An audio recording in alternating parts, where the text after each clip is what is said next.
या सभागृहात लक्षवेधीच्या उत्तरातही मी बरीच माहिती दिलेली आहे, पण आपण जवळपास मे 24 अखेरीस 1568 आरोपींना अटक केली होती। मे 25 च्या अखेरीस 2194 आरोपींना आपण अटक केली आहे।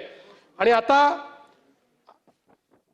प्रत्येक पोलीस स्टेशनला आपण नार्कोटिक्सचा वेगळा सेल तयार केलेला आहे, ज्याच्यामध्ये जवळपास 5975 अंमलदार आणि 1974 पोलीस अधिकारी हे स्पेशली नार्कोटिक सेल करता या ठिकाणी आपण रिक्रूट केलेले आहेत किंवा त्यांना ते काम दिलेलं आहे। आणि आपल्या समोर पुढच्या काळामध्ये नार्कोटिक्स हा एक खूप मोठा आव्हान तयार झालेला आहे।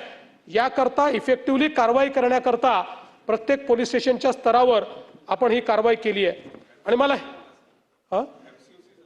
नाही तेही मला सांगायचं आहे की यापूर्वी नार्कोटिक्समध्ये आपल्यासमोर हा प्रश्न होता की 30 ती मंडळी वारंवार गुन्हा करायची हॅबिच्युअल, पण त्यांच्यावर आपल्याला लावण्याकरता कुठलंही अशा प्रकारचं प्रतिबंधात्मक कायदा नव्हता। याच अधिवेशनामध्ये दोन्ही सभागृहांनी अशा केसेसमध्ये MCOCA म्हणजे मकोका लावायची परवानगी दिलेली आहे।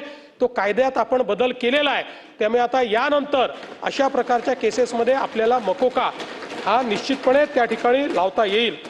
आणि मला हे देखील सांगायचं आहे की आपण एक निर्णय घेतला होता की जे पोलीस अशा प्रकरणामध्ये आढळतील त्यांना सस्पेंड नाही तर त्यांना बडतर्फ करायचं। 13 पोलिसांना आपण आतापर्यंत बडतर्फ केलेलं आहे।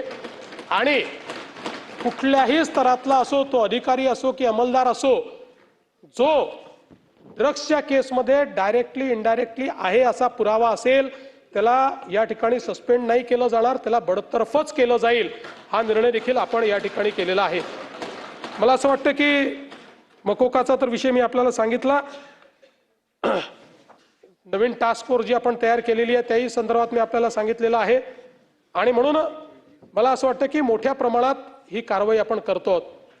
काल बोलताना आव्हाड साहेब आपण जनसुरक्षा कायद्याच्या संदर्भात बोललात। पहिल्यांदा तर मी आपल्याला सांगतो की डावे आणि कडवे डावे यातलं अंतर आपण समजून घ्या। आपल्याला थोडक्यात हे अंतर सांगायचं असेल तर इस्लाम आणि आयसिस यांच्यात जे अंतर आहे तेच डावे आणि कडव्या डाव्यात। इस्लाम हा वेगळा आहे, तो एक धर्म आहे, आणि आयसिस हा एक विचार आहे। त्यामुळे जगामध्ये आता एक टर्मिनॉलॉजी तयार झाली आहे इस्लामिस्ट एक्स्ट्रीमिझम, ती आयसिस करता वापरली जाते। त्याचा अर्थ प्रत्येक मुस्लिम धर्माचं पालन करण्याकरता ती नाही आहे।